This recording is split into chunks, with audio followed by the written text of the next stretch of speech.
Isaiah shit. just admitted that he is Lindsay Lohan on the inside.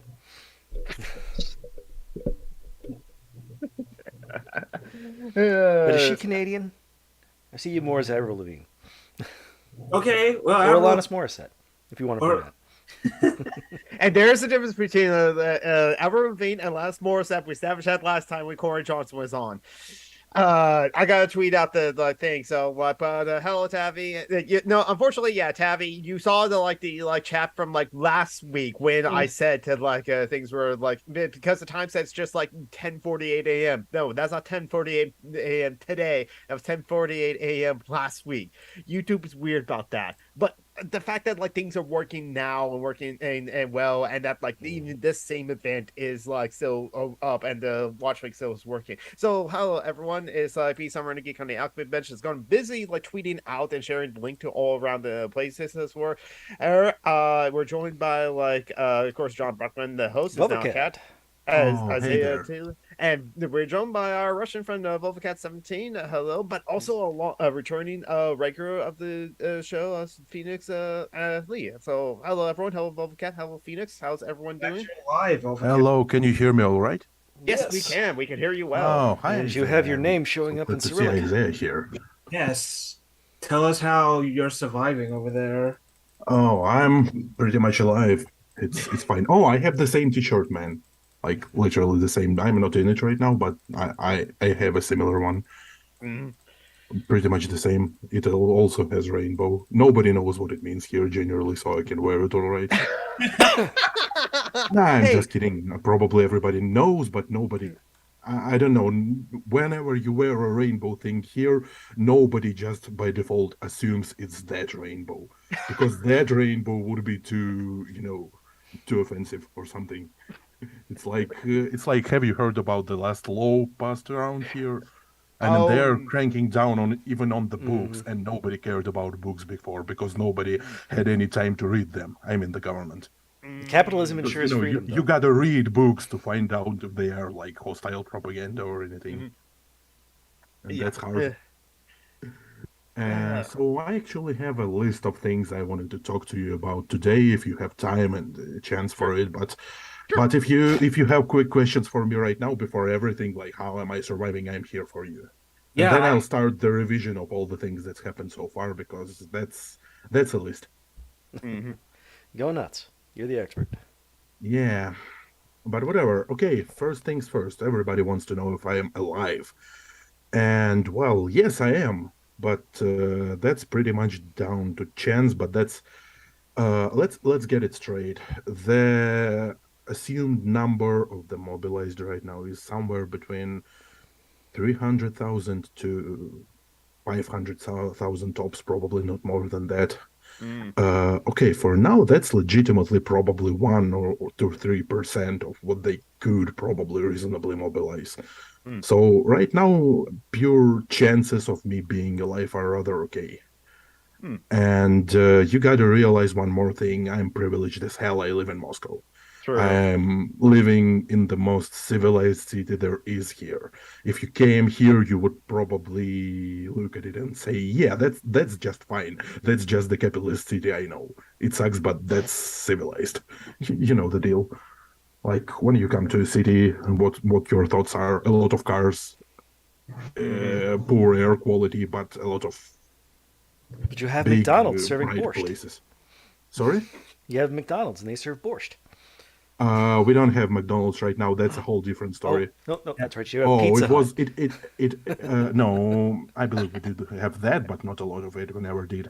McDonald's, we actually had a lot of McDonald's all over the place. We don't have it anymore. you It guys left. have Popeyes, but there's not a lot of black people in Russia, so I don't know how you guys would have that. Black people are yeah, it's a whole different story because we really don't have a lot of black people here. So no And Popeye. many Too black people who come cold. to Russia assume we are somehow racist against black people, but even if we generally are, it's very different to what you get in the US.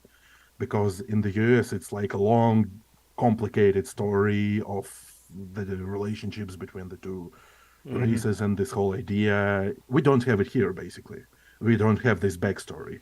And Right. here, whenever we see a person that looks vastly different to what we look like, and we all generally look the same except for some immigrants, and there's a lot of racism there. It's a long story to get to today, but I can tell you it someday if you want it. But when we generally Well, see a everyone knows person you that can't looks, trust an Azerbaijani. I mean, it's just in the blood. yeah, that would Black people probably. don't live in Russia because it's too cold. Yeah, there's that. Sorry. too Black cold. people, it's too cold in Russia, so black people Oh, too wouldn't cold move in there. Russia. Yeah, that's a common that's a common thing people say about not a lot of people coming here, people from more southern places because it's cold. That's But why I you mean, don't see many like black people in Canada. It's too cold. But that's also why Canadians also are fine with black people because black people haven't taken over hockey, as one comedian said. oh, Well, that thing. Okay, so well, it let's really get down to depends. it. I can see myself being a good hockey player. You were It saying, Uh, Phoenix? depends. you You probably would be okay.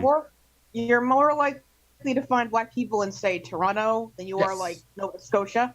Yes, and Because yeah, a that lot makes of sense. black people ran I away have to... no idea where those places are, so it doesn't mean anything for me. Toronto is basically right across the street from Detroit in the center of the Nova map. Oh, and It's like I on was thinking because it's across. It's also kind of right across the street from Buffalo, New York, which Yes, is where it I was, is. where I was born, where I still have a lot of family. Am I thinking of And Quebec being right across from when I was Detroit? Okay, whenever people say Detroit, I assume somewhere around Texas, so I'm probably Oh no, that's No, Michigan. it's way up north, north. very north. Of up Texas. north. yeah. The point is, Texas black different. people I get it. ran away from slavery to Canada, but they mostly ended up in the big cities in the middle of the Yes. map. Yeah, And Yeah. Detroit being like one of the famous ones, examples of that too. yeah.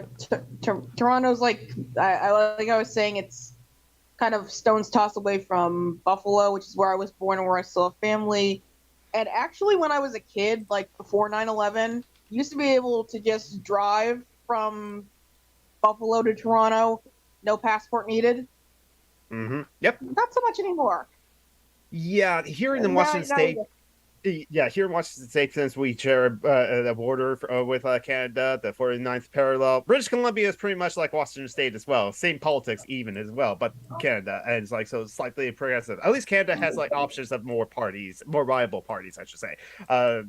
So the Green Party is like more prevalent in British Columbia, as it were. But like, yeah, now you need to like either a passport, you still need a passport to cross the Canadian border, or a enhanced ID, which is like special ID that allows you just to get to Canada as well. It doesn't allow you to get to Mexico or other places without a passport. You can only use that especially to get into Canada without a passport. Or a hunting license. That Oh, too. you guys have complicated ID systems. Yeah, We do. we We need. have it the authoritarian way. You just have internal passport, which is your ID you carry everywhere with you. It's like universal. We also had at one time IDs to vote. Yeah. Oh, those are one time. Yeah. Why though? Oh, okay. It's complicated. oppression. I know It's race. Well, we can simplify it to like it's just racism. They wanted to just like disenfranchise black people and Nah, I like mean that explains a lot. That always explains a lot. It's actually the mindset I use to describe anything that happens in Russia right now. Not in terms of why they told us they want to do it, but in terms of why they actually wanted to do it. That's probably the simplest way, because sometimes it's really hard to follow their narrative. It's like pretty much nonsense most of the time Conspiracy anyway. theories 3 levels deep. Yeah. You have no idea about the conspiracy theories. It's probably one of something to Jews. not the Jews, Satanists. Like Oh. Satanists Going are through that what's now popular here right now. in America. I mean, I know My those favorite guys are hardcore libertarian, but I mean, still, whatever. It's not what our propagandists mean when they say Satanists. Yeah. What our propagandists mean when they say Satanists is like closer to QAnon Satanists. It's like child-eating Satanists, you know. This kind of Satanists. My favorite conspiracy theories are the ones I make up.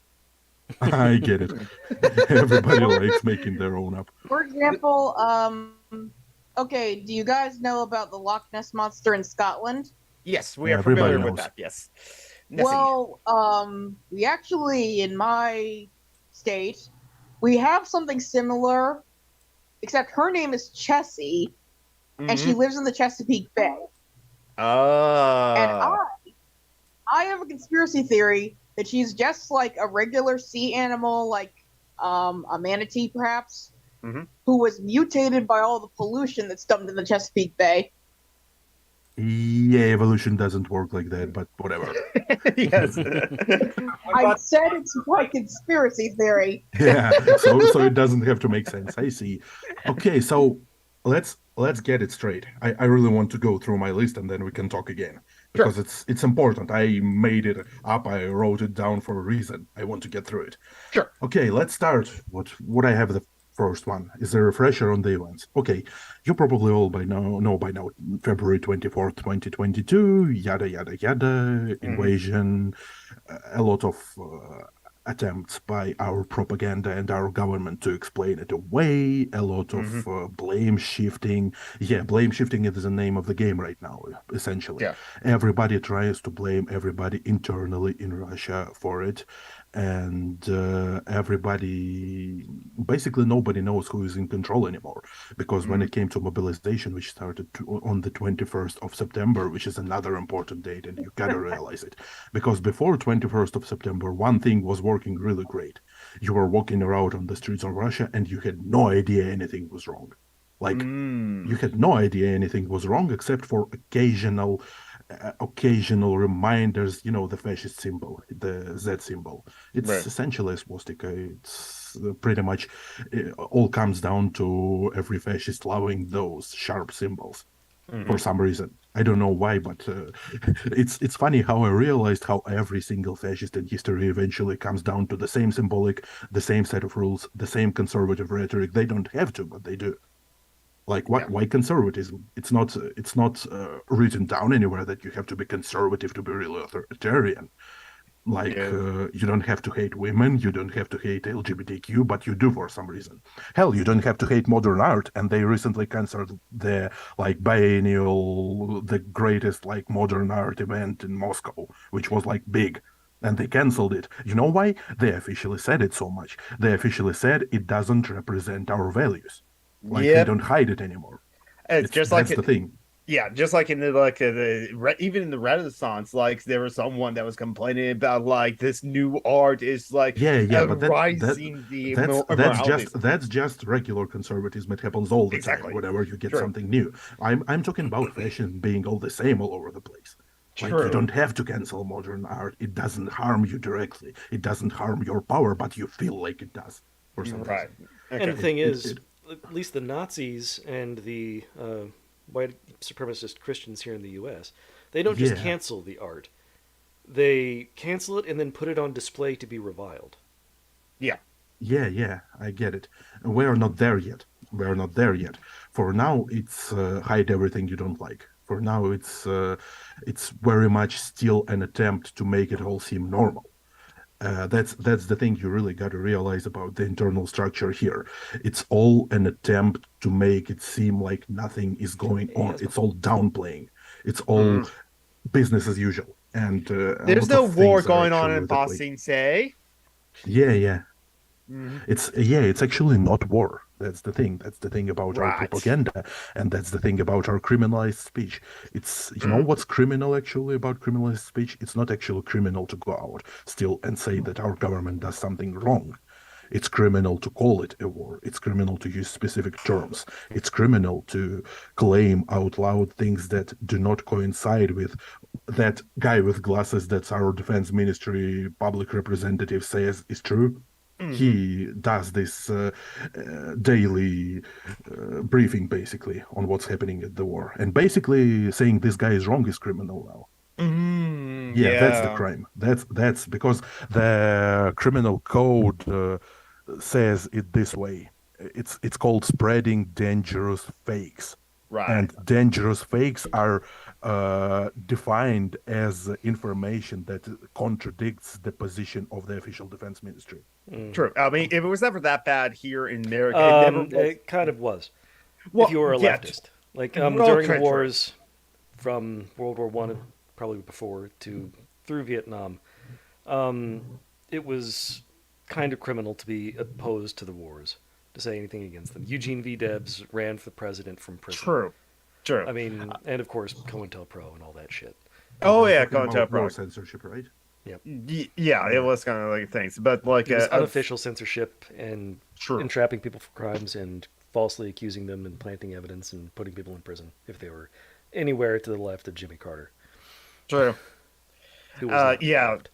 Right, because Jimmy Carter and the Democrats were like the acceptable, like furthest left you can be politically in the United States, as it were, and kind of still is to this case. But like we don't have like, well, other than criminal anarchy, as it were, it's just like there are some laws, but that's mostly the kind of like anti-state laws where it's just like no treason against this government, as were that sort of thing. And what they classify as treason is kind of like what's up to them, what's ever like challenging to their power structure, as it were. So like, well, it's like people were critical of like the Iraq war in 2003 from George W. Bush, but it's only if like they were publicly stated like Dixie Chicks. They were a musical artist in like a country musical trio. Because they were said like we're ashamed to be from Texas, just like the president. They weren't like censored or like jailed or at all, but the capitalist system kind of punishes them as like they did not receive. That was the end of their career there, right then and there. Just saying that it was more So like it's like soft censorship. It's like yes, exactly. yeah, I get it, but the funny thing is that in Russia it actually worked the opposite way since like 2012. The opposition leaders were extremely popular because you gotta understand this thing. There You have to be are incredibly pretty brave much to among speak the the poor population, there are probably not too many government people. There are a lot of Putin people, but not government. Because that's the thing about Putin. He always shifts his blame towards the lower state officials. Like he always says, it's them. It's their incompetence. It's they who suck. It's they who we got to remove. And they always get shifted around and nothing changes. Like, because it's like an authoritarian top to bottom system, you can always shift your blame towards basically your subordinates. And it always works. Go ahead. Yeah, it always works. People always like hearing it. Yeah. So it's never illegal to hate your governor. It's never illegal to hate your local state official, because it's how it works. Because it's how the system exists. It's how they essentially release this pressure valve. As for the Dixie Chicks, they had an additional problem that made it easier to censor them. They were a country music trio, meaning that they appealed to rural white people, meaning they appealed to the Republican voter base, who were entirely in favor of the war. True. Yes, that's very true. So yeah. So it's basically a target audience problem. I get it. Yeah, they lost 90% of their audience. So because what? Because they were opposed to the war, and because they said they were ashamed of being from Texas, right? Yes, exactly. Yeah, I can see how that would alienate a lot of Texas people. Well, at the same time, there was a song by Toby Keith called "Angry American," so it was kind of like that contrast there. Well, he was a man. A man's allowed to be angry. No, that's true. Yeah, there's misogyny there as well. Yeah. How do I? Can I just say Sure. that every time someone whines about cancel culture because they were criticized for their actions, I wonder how the Dixie Chicks would react to that. They'd just be like, "You're so fucking adorable." They whine about cancel culture. Joe Rogan, I'm being canceled, as he says to his millions and millions and millions of viewers still. Oh, and looking at the lyrics of Toby Keith, that is pro-war. True. Yeah, Toby Keith was always like pro. Yep. Toby Keith is why people think they don't like country music. Yes, exactly. I'll say you have your hand up. Well, I wanted to ask first, how do you change your video picture, and then the second right click on the image, on your video image, and let's see. Oh, well, I can't change things for you, but you might be able to change some stuff. Look at change virtual background. Okay. I mean, Isaiah's background is amazing. I don't know why he would. I don't know. There was one time that he had like a broken camera, and we all thought it was like a cool like synthwave, like Right. Yeah. synthwave like a video filter. It's like nope, his camera was broken. That's why it was like a huge tint of like pink and purple, as it were. Well, I was gonna ask Phoenix if she's played the lottery yet. 'Cause Hey, hopefully she can Nope. that good up. What is it, $1 billion now? Ugh, I don't have an extra $5 to spare. yeah, Eh. which is why Lotteries are a scam, and we're going to talk about scams a little bit further down the lane because I have a big one for you. okay. Yeah, let's get further. Okay, this is an interesting term I wanted to familiarize you with. Okay. Actually, it's a term that's a description of a state. You probably know a lot of state descriptive terms like a democracy, an autocracy, whatever, fascism. You know a lot. You are all familiar with those here. Have you ever heard of a Kakistocracy? It's K-A-K-I, and then it's stocracy. Is that from Pakistan? No, No, that's not something Kek, else. not K-E-K, K-A-K-I. Have you ever heard of it? It's like a real term. I promise you, it's a real thing. I haven't. So No, I Okay, haven't. you gotta love what it means, and you probably gotta use it after I tell you. Sure. It's the rule of the worst. Like it's Oh, like by definition yes. the opposite, or like of I mean the worst in general. Like the term technocracy. You probably don't like it either. Yeah, But it's like the technocracy, yeah. term that describes the rule by the most qualified. And so kakistocracy is a term that describes the rule by the least qualified. Like, and how do you get it? You don't elect the worst people by definition. No, you get it by negative nature, not natural, but by negative selection over a long period of time. So why am I talking about it? Because that's what we got here, essentially. It's essentially what we got here because of the last point I made, because of the rotation, because of the yeah. people that essentially got the wits to stick around. You get the idea. You get the idea where we're going. So essentially, those people in power here right now are people who are generally less qualified to run a state than your average Joe would be. Like it's genuinely that way. Like everybody loves this question when you talk about like Putin and autocracy and stuff, and everybody asks like, would you be able to do a better job? And at this point, I'm like, yeah, I would be. Not because I'm qualified, just because I'm average. And those people are worse than average. So yeah, that's a term that a lot of people here used and learned to describe whatever happening here right now. Because what's going on here right now, what I'm trying to bring to you is a mess, and it's a hot mess. And okay, let's get to the next point to elaborate a bit more on the mess. I see you're unimpressed, and you have very sad faces, especially you, John the Geek. I know you have it because it all hurts you deeply, and it hurts me deeply too. But I've kind of learned to take it with this grain of sarcasm, because otherwise we won't survive this stuff. Yeah, we laugh in order to prevent ourselves from crying. Yes. So yeah, that's the thing. Oh, I did my fair bit of crying. yeah. I did my fair share of crying. I did my fair share of hysteria, of panic. Thanks to all the people, like really nice, good people, not really my relatives, but the people I found, those really helped. Yeah. My relatives are more complicated because my mother is essentially down with the fascist, and my grandmother is against it and heavily against it, but she's bad in other ways. She's like hardcore capitalist, economically right-wing, somewhat racist, homophobic, whatever. She's old. You got to get the idea. She's essentially what you would call a rich Republican, but we don't have Republican parties or whatever. What does? But at least she's like common sense pro business. So she's like, no, this war sucks. Yeah, because it sucks for business. What You got to understand it. Or Karen. Sorry. Oh, do you have like a kind of like Karens in Russia where I want to talk to the manager? Spoiled upper middle class white woman.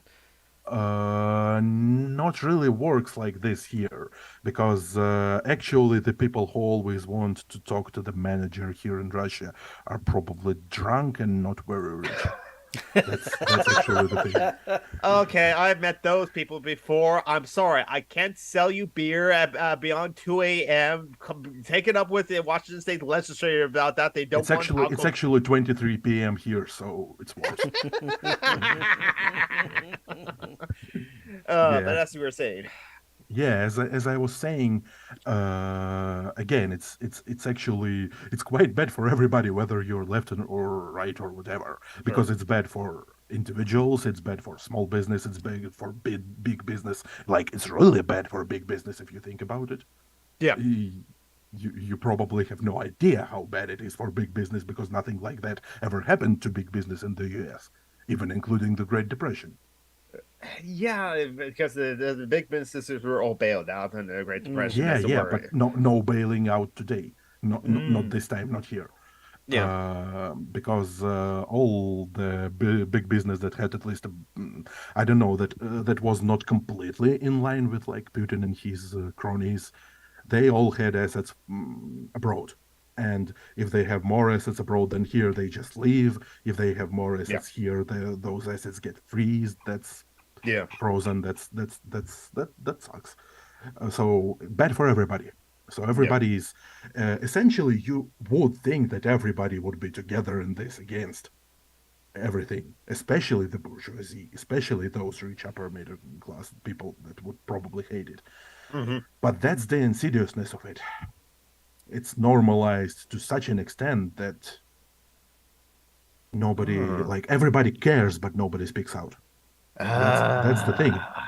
The bourgeoisie usually revolts first. The people who have money to Yes. lose usually speak out first. Yeah. But they can't now because they are not immune. They won't be bailed Mm, out. I see. Yeah. Yeah. Whew. And so you got to talk about extra legal concept because True. Okay. everything that Putin said and did since the beginning of the war was in our strict sense of the law extra legal. What do I mean by extra legal? It's not when you go directly against the law. It's when you go and invent a concept that doesn't exist within the law. It's Yeah, like I think we're familiar with that too. Yeah. yeah, Hmm. you know the idea of partial mobilization doesn't exist in Russian law. You just Yeah. have mobilization and you have strict, very strict rules of what you do in case of mobilization. Hmm. First, you impose martial law, at least somewhere. We have martial law somewhere right now, but those are generally territories that don't belong to Russia anyway, but Russia claims Mm. they do. We Yeah. only have martial law there. Otherwise, in other places, generally by proximity to border, we have various levels of extra preparedness, which is an extra legal concept all by itself. It doesn't exist within the law. Putin just Hmm. invented it. Yeah. And the whole idea of this not war special military operation. Okay, we have a concept for special military operation, but not like this. And Yeah. actually, it goes back all the way to COVID, because whenever COVID happened, Mm. Putin said, okay, you'll have off work days, which is an extra legal concept, because you have a concept for holidays, you have a concept for weekend days off, Yes. and then you have a concept for quarantine. But that wasn't Mm. quarantine. That was day like off work days. And Putin said, okay, so you go, don't work for these days, for this weekend and that week. And who pays for this? Basically, the employer has to pay for it. Like, yeah. So, and that's actually a trend that's been going on for the last several months already. Putin is Yeah. always talking about spending money he doesn't have, like Hmm. money or money that's not his to spend, Yeah, more I or was about to less. say he probably does have the money. I hear Yeah, he he does stole all have the the money, money. but it's not the money that he talks about is not his to spend. It's Yes, like, exactly. and then my subordinates will find this money to give you, because Putin always loves his what he calls one-time payments. It's like it happened during COVID. It's like everybody and their children will get this amount of money from me if you apply. It's like personally from me. It's like monarchy. But Hmm. then whenever people come, it's like a lot of paperwork and nobody knows and like Mm. nobody. It's like with the It gets buried mobilization under right the now because yeah. because that's all extra legal right now with it ending actually because Hmm. nobody knows who is actually whose boss anymore because like 3 or so weeks ago the mayor of Moscow, Sergei Sobyanin, like an important guy, he's a big important guy and he's like He's actually quite popular, weirdly enough. I mean, I know he sucks. Everybody knows he sucks. But he at least pretends to be this hardcore urbanist, which he's Yeah. not. He builds a lot of car infrastructure, but he does it quietly.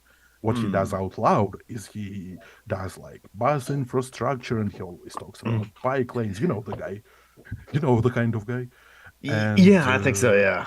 yeah, and so I mean, some nice things happened under him, but it's Moscow. Moscow gets a lot of money, so they would. Mm. Uh, and um, and so 3 or so weeks ago, he was like, "Okay, Moscow is finishing its part of partial mobilization because we mobilized the amount of people that was specified." And remember, there was an amount of people specified by Putin at the beginning, 300,000. Yeah. So he said, "We are mobilizing 300,000, and that will be over." And so Mm. Sobyanin was like, "Yeah, that proportional part of the mobilized in Moscow is already mobilized. We are done with it." Mm. And then no official paper was signed. Yeah. And you know what happened like a week ago or so with Putin and the Minister of Defense, Sergei Shoigu? Essentially Hi. the same. Essentially the same. Oh Like wow. Sergei Shoigu in his official report came up to Putin and said, "We have mobilized over 300,000 people. It's done. Your ruling has like your will has been fulfilled. It's done Mhm. now. It's over. The partial mobilization is over. We are now will be proceeding with our regular autumn conscription, which is a conscription of servicemen which are not supposed to go to war. It's like 1 year conscription service, which happened before the war also. Yeah, exactly. Yeah, Yeah. it's like the regular peacetime kind of conscription. We all know those people are going to the front lines as well, but they are claiming they won't be because those are Mm. like generally 18-year-old guys straight out from school. Hmm. Yeah. Yeah. And so that's what they claimed. But for now, people are still getting those not conscription, but mobilization orders. And Right. whenever they go to, or they call the conscription office and ask about it, or whenever they get those orders from like random policemen, because you got to realize this thing, I am still not like I'm afraid of it happening to me. Like Department of Motor Vehicles, people stopping cars, looking through the passengers and the driver, and then signing this order. Like you gotta Hmm. appear. That's essentially random monsters in the street. That's the scary part. It's Hmm. like you gotta avoid police officers not because they can say you violate something, but because they are able to essentially send you to war. Yeah. They probably won't do it directly, though we've had some cases. What I mean by directly is them grabbing you on the street and then driving you to conscription office. That happened, but that happened Mm. on few occasions and generally not in Moscow. Right, Uh, but like we yeah, definitely have that's the kind of thing in here where it's like punishment in the form of conscription. That's where it's like it's the option to the person to either serve time in jail or serve yeah, time in the yeah, I army. get it, but then this assumes that that person is like already indicted in some kind of crime. Yeah, yeah, Not exactly. not the case here. The case Right. here is that there were raids on actually on factories, and Mm. in one case on radio market, like radio parts market, the electrics market, well, wherever people sell Just an transistors and open stuff. market. Yeah, yeah, an open market Mm. whenever people come and sell. It's like it's a big thing here. I actually love the places. You can come there. They can whatever repair your phone, put a protection screen on it. They know their stuff. Those are not official repairs, man, but they know their stuff. Mm. You can trust them, Yep. kinda. And so there were raids on those places too. But generally on the streets, you would probably just receive an order that says you gotta appear tomorrow. And what happens after that Yep. is anyone's game. They may be searching for you after that. They may not be searching for you after that. It's up to them. There used to be a time in America where they would send prisoners. They would give prisoners a choice to either go into the military. Oh, that's the next thing I will be talking about actually. Hmm. Okay, not the next thing, but that's on the list essentially, and Sure. we're getting there. We're really getting Hmm. there because I'm finishing this one. So about extra legal concepts, I essentially told you what I wanted to tell you that nobody knows where the rules are. Essentially, our public officials state one thing, and then another thing happens because those same policemen and military officers on the lowest of levels, they say we've got no such order. They claim denial. They Hmm. claim plausible deniability. Yeah. Uh, but you tell them like, but guys, that's public. That happened on TV, and they're like, we've got no such order. So yeah, so that's extra-legal concept for you. Okay. The next part is kind of hard, but kind of short, because we already talked to you about it. Kinda the idea of living among the deceived and having hope for humanity. That's probably close to heart to you all here. Yeah. The idea of people surrounding you, being of a belief that like black is white and the moon is the sun and whatever. And I have more examples because I am like the science guy and I have a lot of like science denial stuff on my side that I hate when it's being denied, like evolution denial or flat Earth or stuff. Flat Earth is a comical example. It's actually not a great example. Like anti-vax is probably a much better example because that one has consequences. That's where it has consequences. Yeah, Flat Earth doesn't. Yeah, flat Earth isn't that harmful by itself, but it's a sign of or moon landing denial. Moon landing denial is actually classic. It's actually how Russian people are surprised a lot of times to learn that all the conspiracy theories they repeat about the United States are actually invented by Americans. Like Russians are really surprised when they find out that none of those conspiracy theories are invented by a Russian. Yeah. Yeah, it's always like a lot, and basically the official Russian government acknowledges that Americans have been to the moon because the Soviet government acknowledged it at the time, so they don't deny it out loud, and it's not an official state position. And whenever Neil Armstrong died, the talk on the news was like the first astronaut on the moon, not the person who claimed to be the first astronaut on the moon. You know the idea. Yeah, but we still got a lot of bonkers TV that talks about ancient aliens and stuff. We got the full extent of it. The pyramids, Wherever you go, people are stupid and racist. We get it. Yeah. That's just. I used to really have a thing for the Bermuda Triangle and UFOs back in the day. Yeah, I kind of ping you for the guy because you're about that kind of aura. About the 70s and that kind of stuff. You're very much into it. Yes, again with ancient aliens, just because you can't believe that white people built it doesn't mean it was ancient aliens. Jeez, people. But like, and you don't need magic for the Bermuda Triangle. It's just that they have a lot of really shallow rocks right under the water north of Bermuda. That's it. Yes. There's a lot of shipwrecks there because of also there's a lot of seaweed in there because it's called the Sargasso Sea. There's a lot of seaweed in there. So. I don't know. Perfectly natural explanations. I can see it. So, what do you think happened to the in the Dynov Pass? What do you think happened to those people? You mean the Dyatlov Pass? Everybody gets the pronunciation wrong. I am not big into it because, again, everything I hear about it on TV is conspiracy theories. The guys probably froze to death. So and the Tunguska meteor was probably just a stone meteor that exploded in the air, as they do. No, it was a magic staff controlled by the Templars. God. I heard it was antimatter. That's what I heard. Yeah, as if an antimatter explosion wouldn't destroy the planet or something. Like beyond a gram, essentially. No, not gram. I mean, Tsar Bomba has a mass defect equivalent of 1 kilogram or something.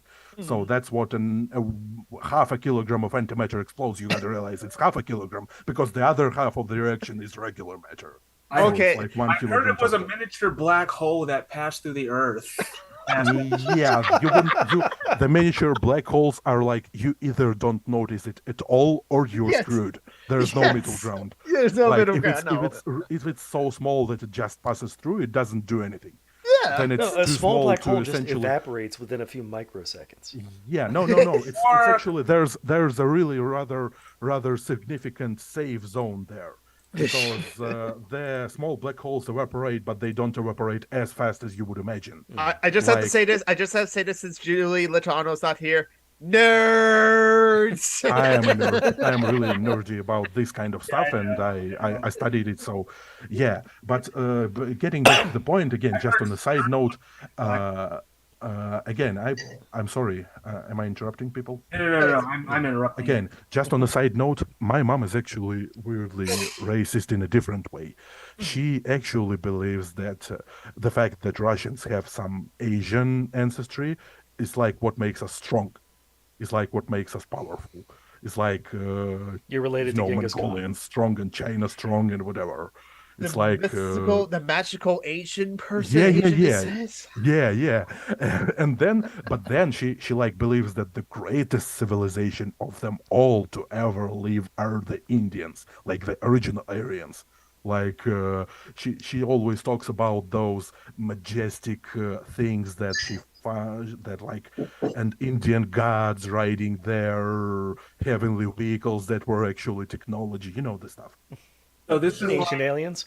like so it's Not like like not like ancient aliens, but like ancient powerful civilizations from Earth, Oh, which sort of like actually Atlantis. Yeah, like Atlantis, but for like but India. Indian. Yes. Yeah.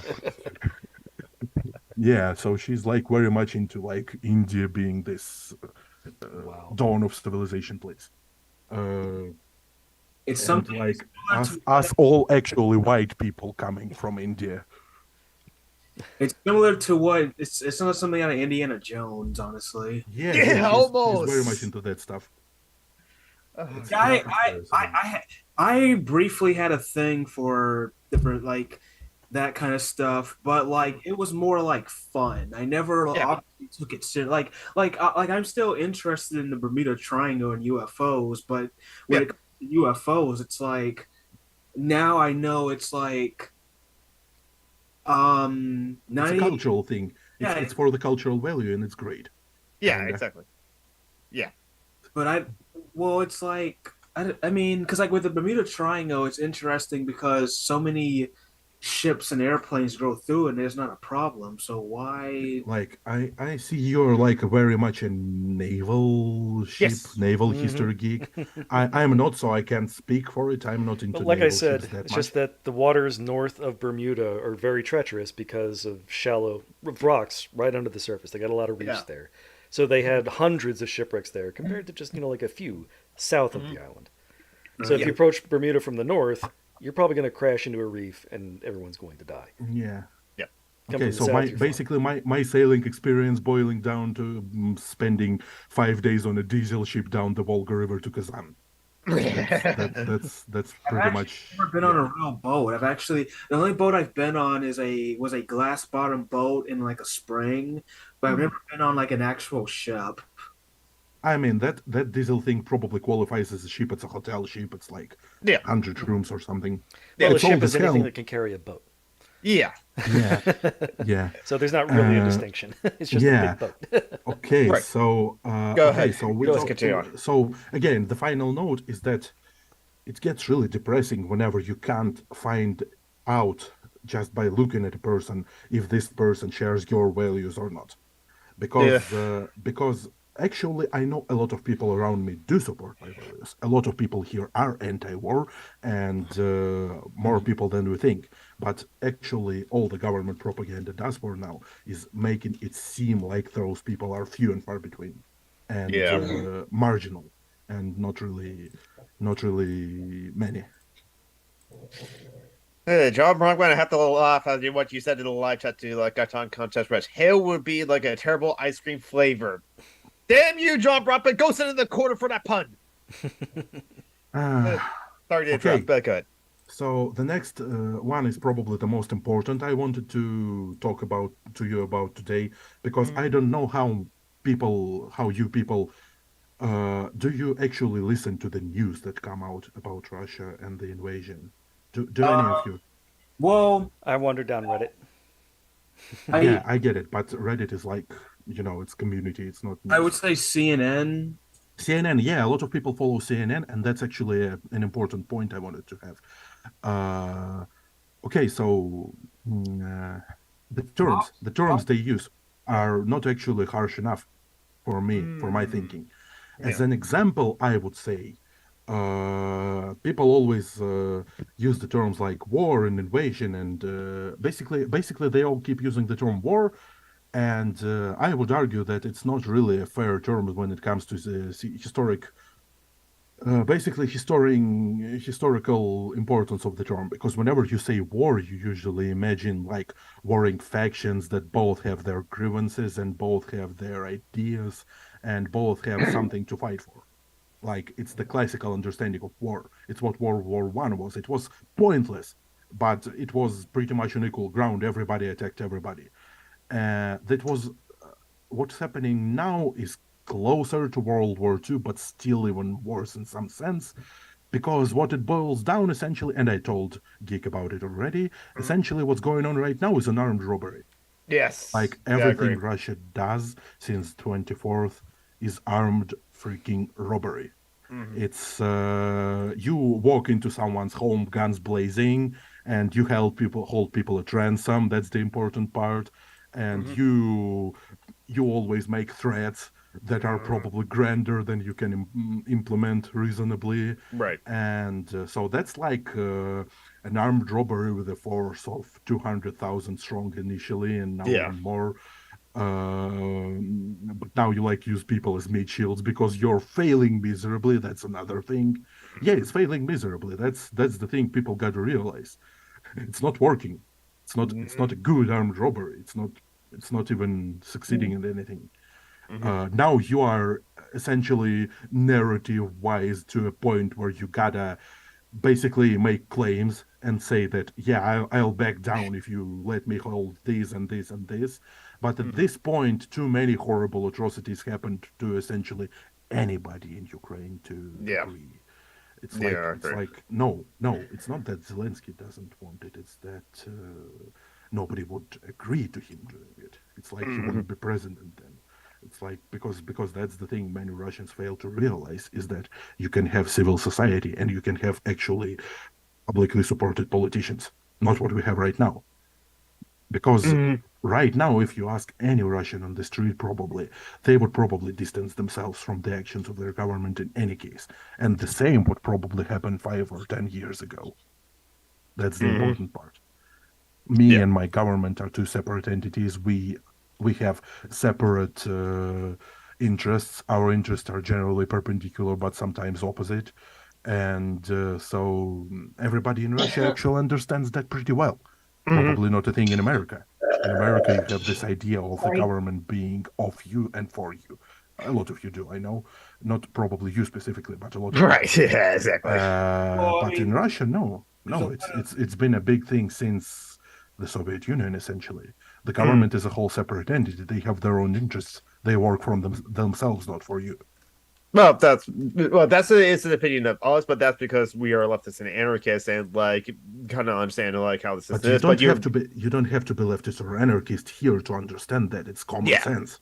Even yeah, if that you're makes sense. pro-war, Mhm. even if you're like pro anything, even if you're conservative and right wing, you're still very much in this understanding that your interests with the government are perpendicular, generally speaking.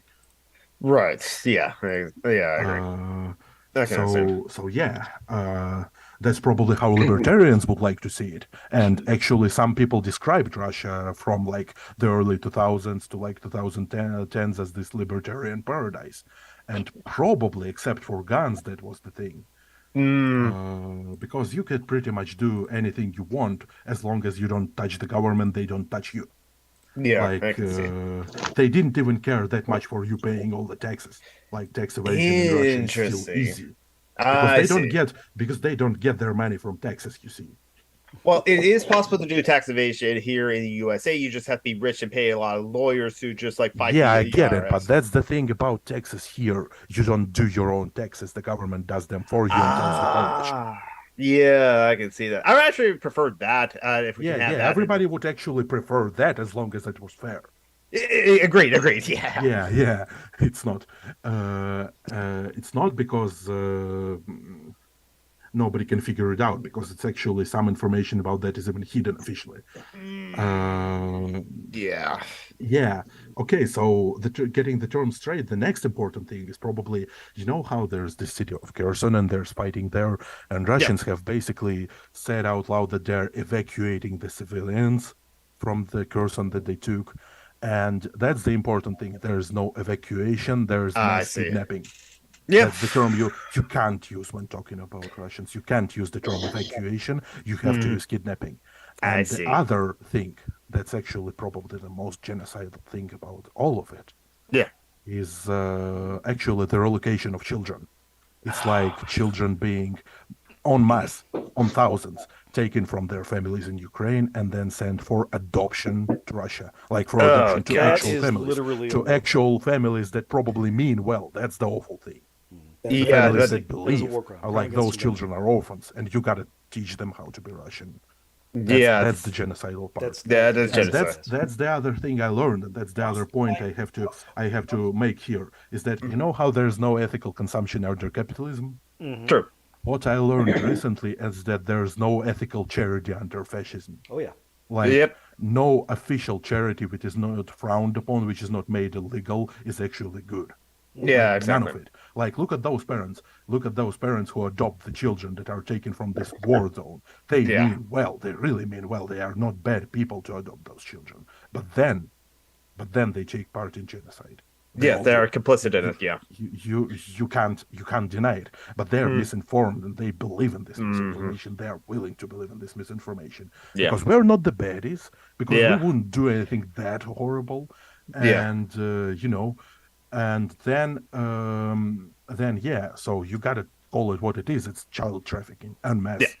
Yeah, it is. Yeah, So agreed. basically, like, the horrible thing that everybody is scared to talk about, like child trafficking, and that's what's happening here.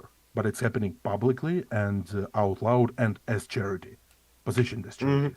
Yeah. And you remember the story I told you specifically, and I gotta tell it to everybody Sure. about this guy who was like, basically essentially going to war. Like Hmm. pretty much, I mean, he Oh was mobilized, but he was yes. not against it. He was like, Right. yeah, I'm going to war and it's dangerous and I'm probably going to die. And then he basically essentially arranged a marriage with this random mother of Hmm. many children, like this poor random mother of many children. Right. So not real relationship, not real marriage, but Just on like paper for formal her to get the marriage on benefits. paper. So whenever he dies, she gets all his stuff. And he Yes. probably has some stuff and no family. Hmm. And so that's probably a good thing on his part, but still he is complicit. He goes Yeah. to war.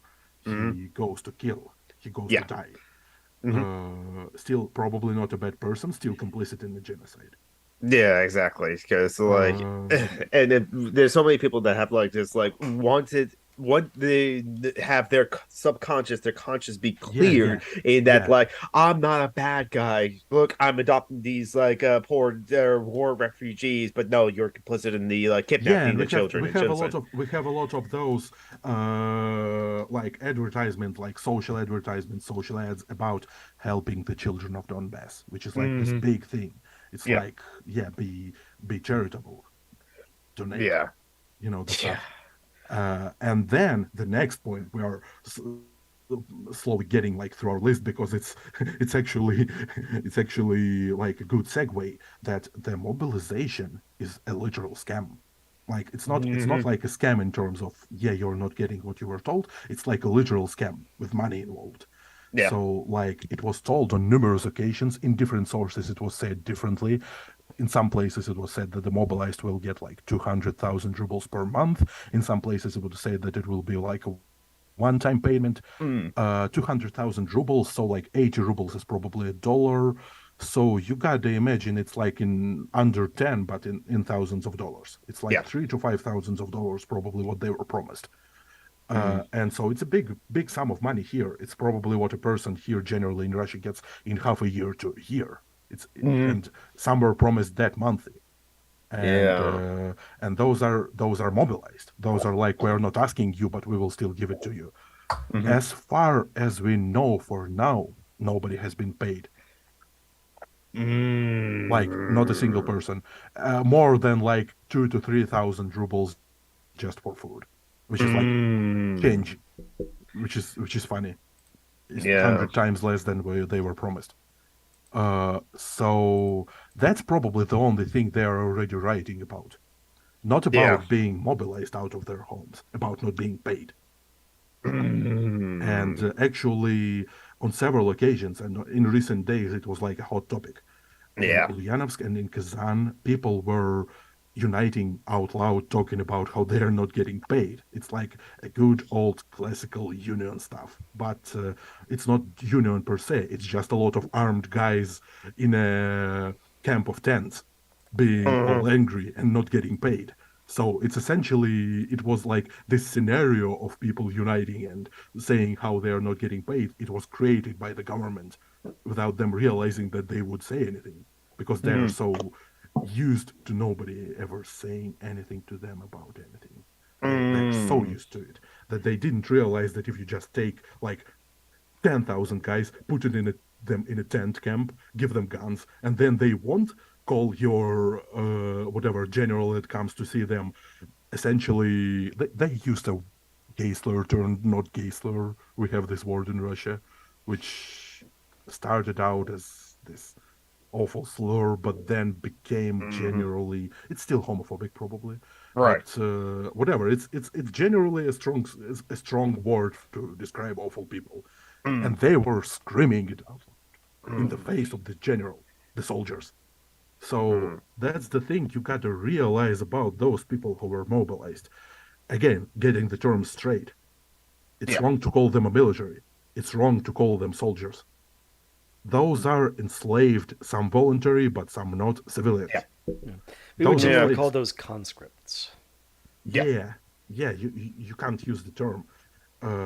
This is slavery stuff, and you got to realize this about Russian conscription army that this was the case even long before the war. This is long-standing Soviet tradition.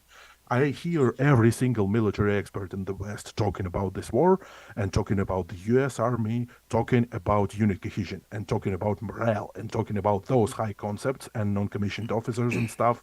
Basically, those ideas of camaraderie. You know the idea. It's like what U.S. military is really proud of. Like we are all here Because we together in haven't this. done conscription since World War II. We don't really. Yeah, Well, actually, yeah. since Vietnam. Yeah, I know, and I know that would probably be worse in any army in any case.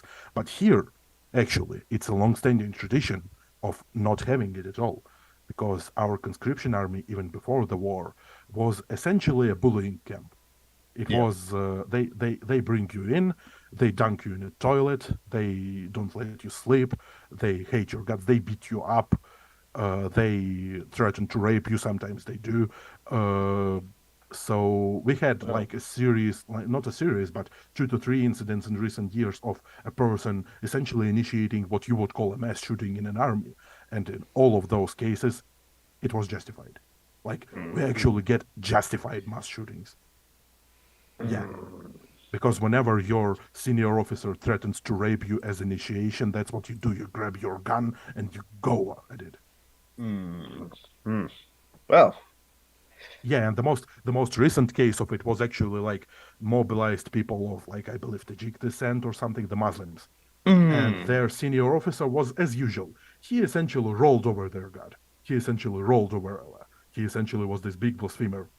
What he didn't realize is that those guys had loaded guns. You know what happened next. yeah. I think he got what he deserved.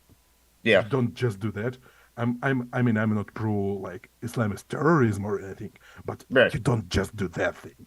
Yeah. No, it's off limits for military. Yeah.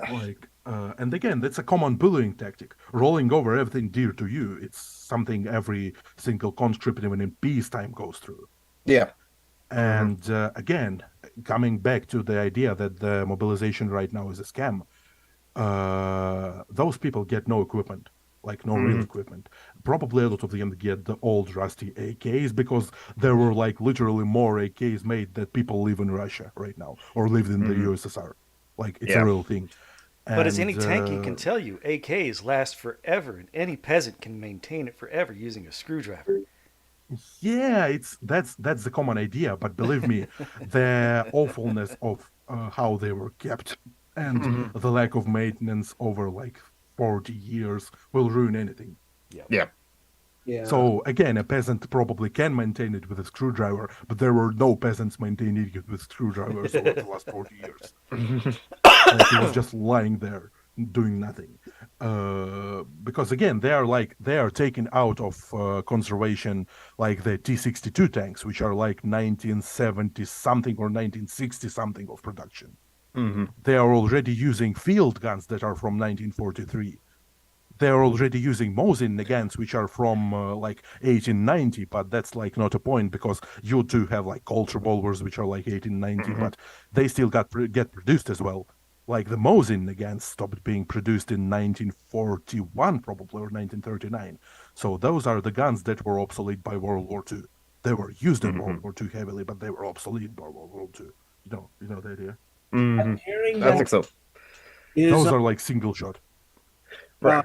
so Tatiana Tereshkova is pro. Valentina Tereshkova. Yeah, that's the thing I wanted to mention. Mm-hmm.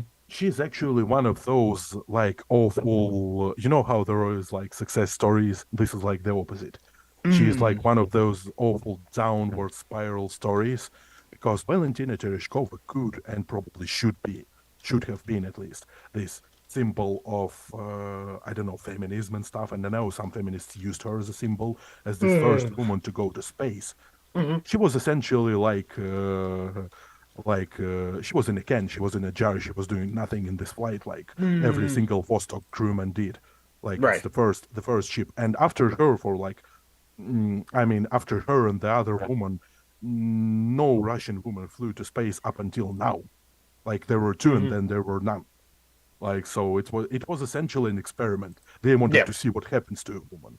Yeah. Nothing Exactly. more, nothing less. Every Yeah. single Vostok flight was like that. They wanted to see what happens to this person in a Mm-hmm. can that does Yeah. nothing.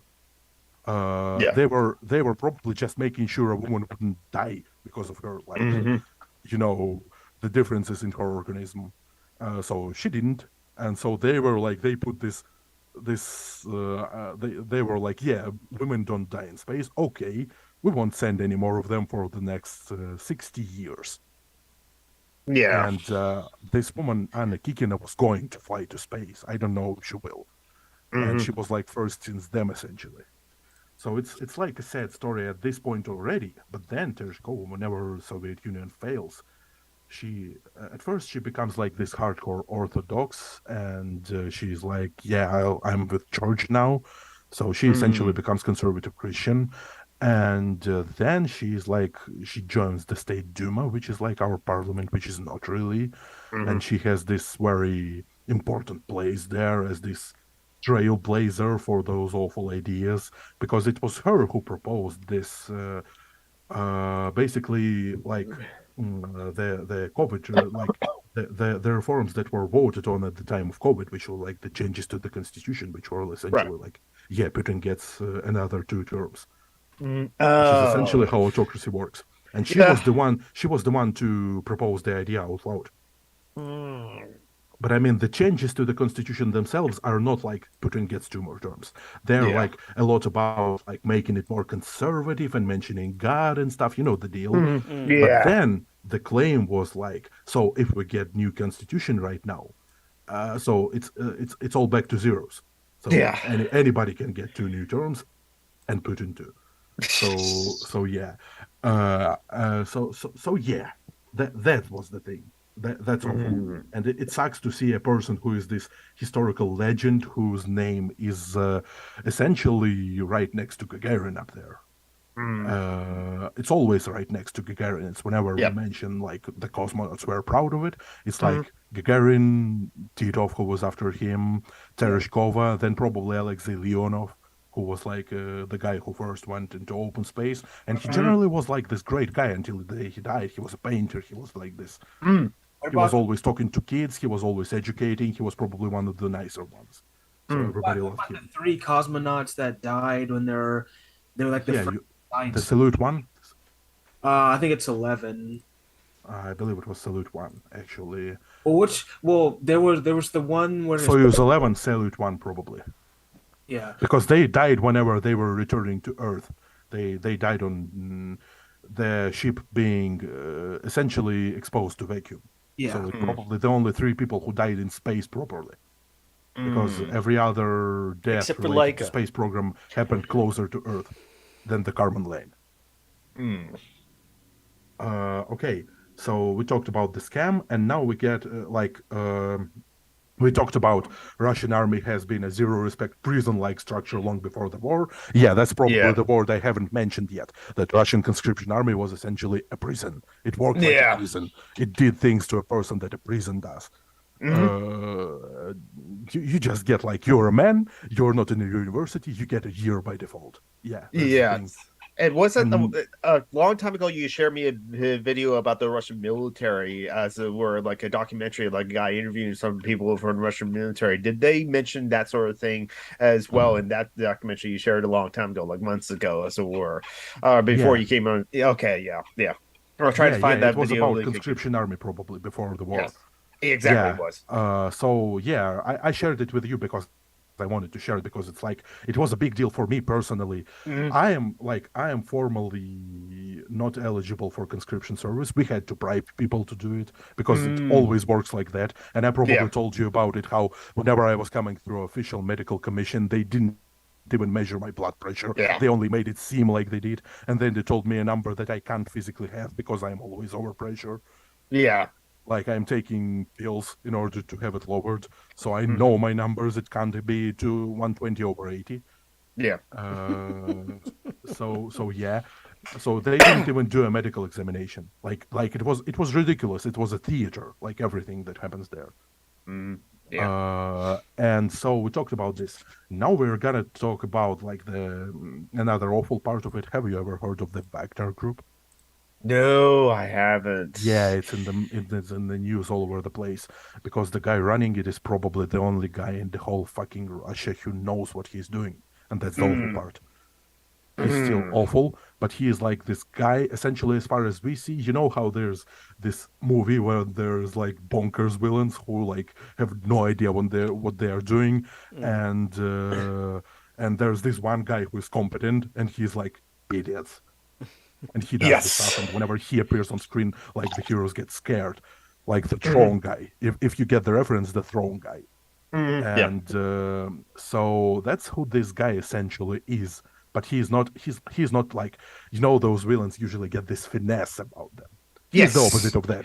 He's the opposite of that. He's a criminal. He's a Mhm. crook. He's a former mob boss essentially. He's Mm. currently a mob boss if you think about it, Yeah. because No, what no, he I think they runs. call them oligarchs now. Yeah, they call them oligarchs, but whatever, whatever. Yeah. But Mhm. essentially, some oligarchs became refined that he didn't. Like he didn't. If you think about it, none of them really became refined. But this guy is like over the top in terms of his speech patterns. Essentially, Mm. everything he says is like prison talk. Ooh. Yeah, Wow.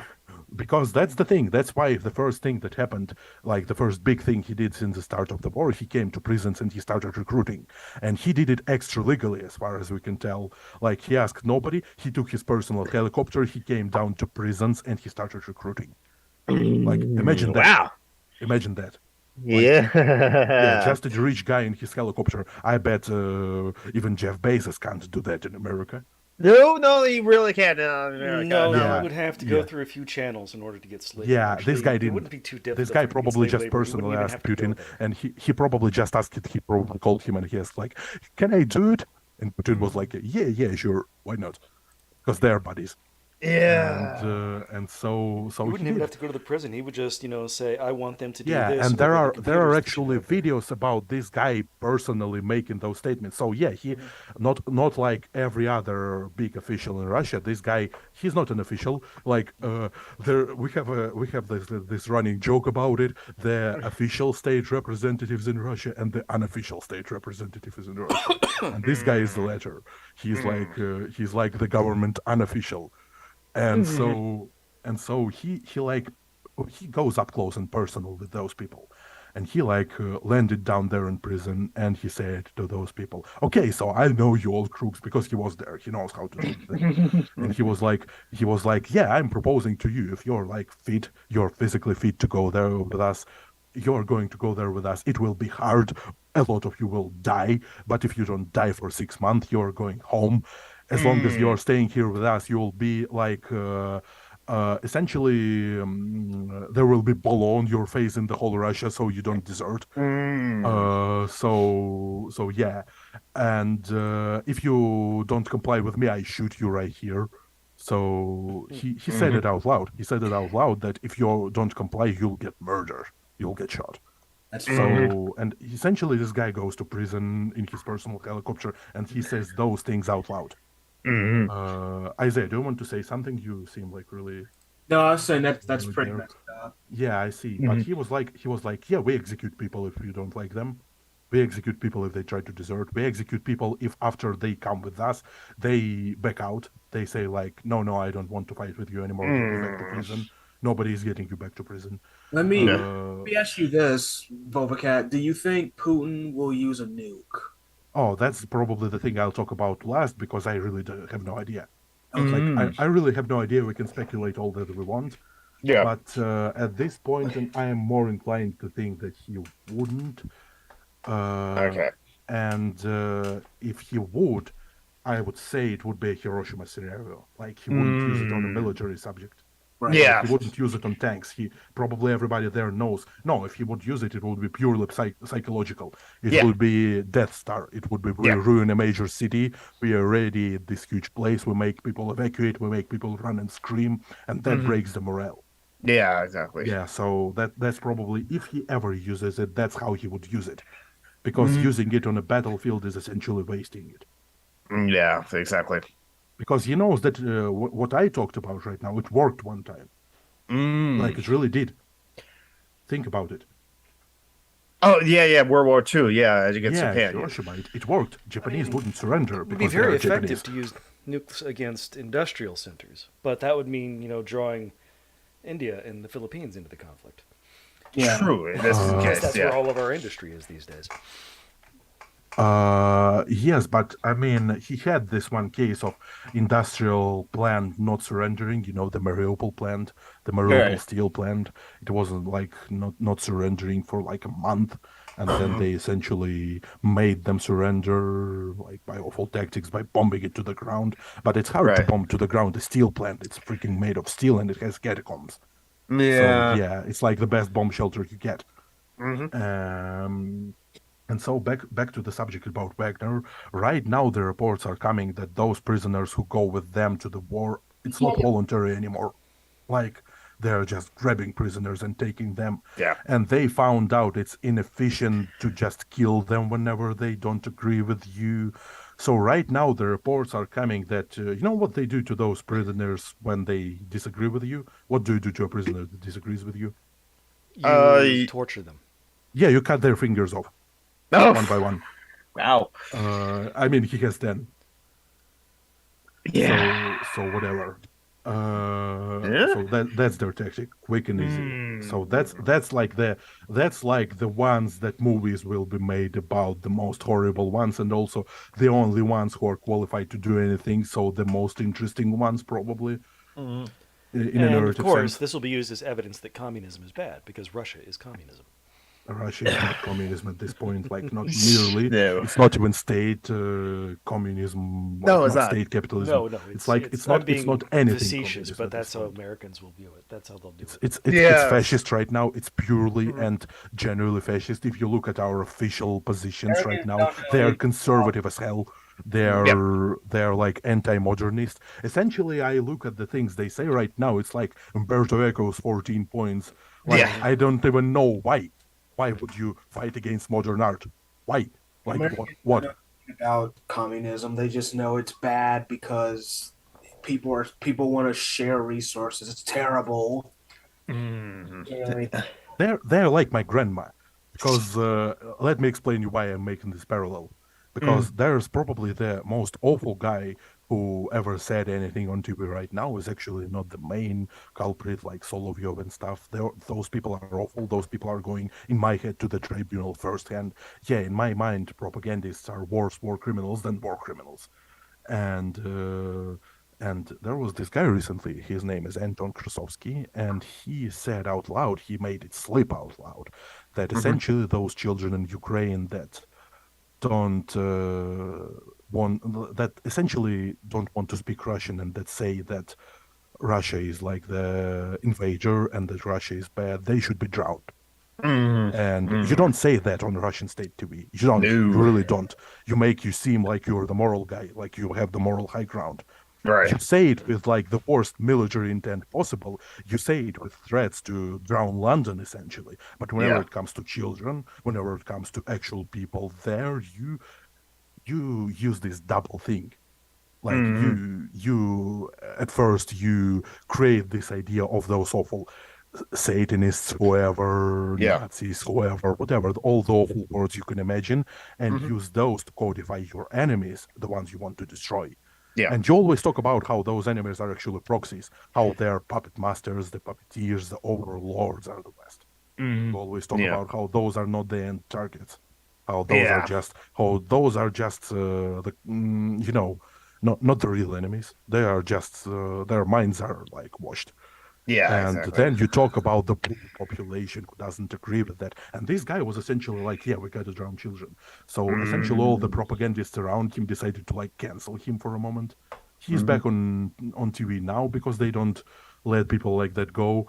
But this guy's story is quite interesting because he was actually working for more or less liberal media before like 2020 or something. But then everybody who worked with him was like, no, he wants too much of us. He wants us to pay him too much. We can't get him this much money. And so the official state propaganda could, because of course they could. And Yeah. so he changed sides essentially. He went to the official state propaganda side. And okay, interesting facts about his guy. The guy is openly gay in Russia. Ah. And he has his own AIDS fund essentially because he's like HIV positive. And he runs his own fund of helping those. Essentially, he did. I don't know what happens to it now, because right now Russian state propaganda is like all anti-gay, and we can't have gay propaganda, So Yeah. they're probably pushing the guy. But that's the thing about my grandma. Whenever I mention this guy, and she's like, yeah, he's awful, he's gay. Yeah. All the right ideas about all the wrong ideas about all the right things. That's the point. Yeah. But so right now half of Russia thinks that gay people want to drown children. That's because that's how you do it. That's what Yep. you do. I'm pretty certain it was planned on someone's part for him to say it because he's not fired. He's back on TV. So probably somebody told him to say it out loud so that everybody hates gay people, Yeah. Yeah. Yeah, that's some insidious planning there on level 1, but still. Yeah. We're about to have an election here in a couple of days, so I know. we'll see if we become fascist too. Yeah, good luck to you all. Guys, I really care Yeah. about you because you are essentially the only election I am left to care about. We don't Yeah. have that. I don't get to vote. Guys, I'm with you. I would probably vote Democratic if I could. Yeah. Moscow is not exactly represented in electoral college. Well, it We have was zero in voters. 2016. Like, yeah. No. Don't get the wrong idea. That's not Moscow. That's Yes. not Moscow. No, you're That's right. not That's the people of Moscow. I have no idea who people of Moscow would vote there. That's like one guy. That was the like FS one bid, guy. I know. Yeah. And that's one guy essentially. Yeah. And so again, and so the last points I will probably be going down to. Okay, so we talked about Wagner and zero respect in conscription army. Yeah. And right now we're getting to barrier troops. This idea of how if your first line of attack doesn't want to go to attack, you put a second line behind their backs to shoot them if they don't want to attack. Yeah. That's a common tale about how Stalin troops worked. That's a common tale about how in World War II, the Soviet soldiers were also brave and they went attacking and they died by thousands, but they did the job done. And the common fairy tale is that there were those people behind their back who would shoot them if they didn't. And okay, the good news is that the historians right now all pretty much agree this was a myth. It didn't really happen this way. There were penalty battalions, and behind those there were barrier troops. But penalty battalions are like people who really tried to be like against the order of things. It wasn't. These It are wasn't people like it going wasn't every AWOL, no second more. person there. It was like Yeah. 150 or something. Mhm. And yeah, so those are like penalized. Those are supposed to die. Those This is Mhm. still awful, but it's not everybody. It's not the common thing. It's not the common Right. practice. So the historians pretty much agree this wasn't the case generally. The bad Mhm. news is that the current leadership of Russian army probably doesn't know that. Mm. Probably doesn't know that it wouldn't even work the way they Mm. expect it to work. I see. It wouldn't make anyone on the front line braver. But again, this comes down to the zero respect thing, to the idea that the Russian army and the idea of respect in Russian army is built on this idea that your immediate superior is scarier than your enemy. Mm. Like they can do Yeah, worse things to you if they try. I can see So that. that's happened in conscription army. That's Yeah. like your Stanford prison experiment there. Mhm. It's Yeah, it's all that exactly. happens there, like Stanford prison experiment en masse. Yeah. That's Russian conscription army. That's what happens Yeah. there. Mhm. And again, you get the idea that if you go too far, then they start shooting you back. But Yeah. only if you go too far and only in like single file cases. It's not Yeah, massive. exactly. Most Mhm. people just and again in conscription army, the big idea that's similar to a prison is that you make those people not aligned with each other. You make Yeah. them not united. You divide them. You make them hate Mhm. each other. Again, Mhm. prison idea is right there, and it's Yeah. still happening in Russian army because those people don't know respect. Those people don't know how they would do it any other way, and of Yeah. course they're losing this way Yeah.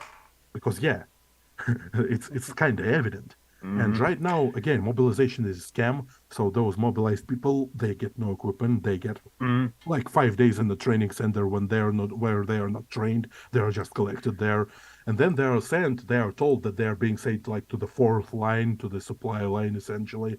But then they Mhm. are dropped in the field to the first line, and they get shelled. And Yeah. then like 70% of them die on the first day. That's Mhm. pretty much like the reporting we're getting from like Ukrainian and Western side that mobilized right now are probably dying like 1,000 each day. Mhm. Those Yeah. are like high COVID numbers of death. Yeah, exactly. Again, when it was high COVID numbers, we were talking about how those are wartime deaths. Now we have wartime, and those are like Well, sounds like the CACs are trying really those hard death to lose rates. that war. Yeah, Yeah.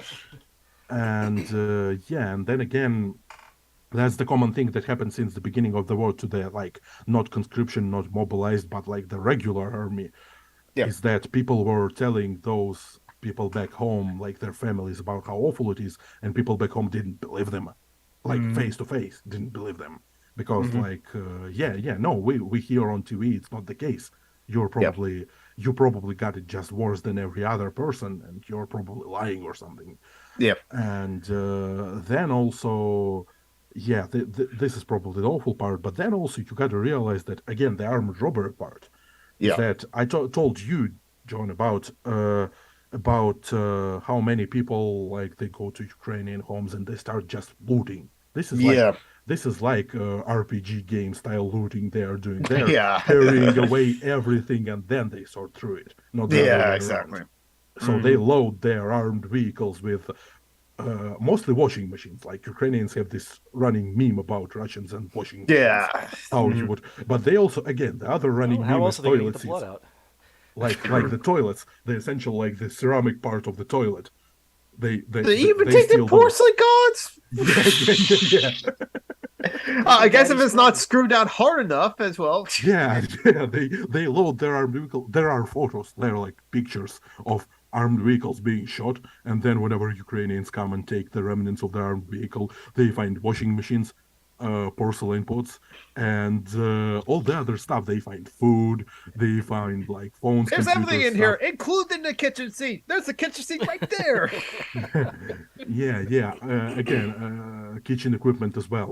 That's like all they can take. Like Yeah. even personal items like photos and stuff, and Mhm. memorabilia. Yeah. And whenever Ukrainians came I back to think they places heard where the Russian, stories about Nazis stealing art and just got it confused. yeah, I get it. No, that's not the case here. That's much lower. And whenever Yeah. anybody walks into a place where Russians like occupied it and lived there, which they Mhm. used as their barracks, it's Mhm. usually always the same picture. It's like it's incredibly filthy. It's Yeah. always they always crap wherever they live. They don't use toilet. They just and they always paint walls with their shit. It's like a common picture everywhere. People are telling me it happens at all wars, like all the time. Whenever you come back to a place that was ransacked, you see the same picture. You see broken bottles, you see a lot of trash piling up, and you see things painted on walls with blood and shit. It's like Why would you it's do like a common sight. It's not new. Again, that's something I learned because I started reading accounts. It's not new. It's really not new. Wow. For some reason, humans resort to this kind of behavior whenever not seen and whenever not caring. I see. Yeah. It's like convergent behavior or something. Yeah. Evolutionary. Okay, Again, wow. no idea why. No idea why this specifically. It's very specific. Yeah. Very specific. You don't have to shit under yourself in this room. You can go outside at least. Yeah. At least dig a hole. Come on. Yeah. I mean, Well, they can't. The ground's frozen. It's Russia / Ukraine. no. Again, most of the war happened during summer. So, Yeah. like our summers are rather warm, and right now the ground is not frozen yet. It's just hit zero. It's just hit the freezing point. The ground is still Yeah, warm. exactly. Again, like like Napoleon should have learned, like the Nazis should have learned, don't invade Russia during spring. Don't have war in Russia in like winter. Again, they invaded in spring because they assumed it would be over like in 3 days. Yeah, exactly. No, they invaded like in late winter because they assumed it would still be solid for Right, their army vehicles exactly. to roll over. Again, Yeah. that's the good thing about the frozen ground. You can roll over it easily. Yeah. Because right now no armed vehicles can go anywhere because it's all filthy and dirty. I guess that's a good point in this here, just because we're all apes when it's boiled down to, yep, our hair is monkeys. Yeah.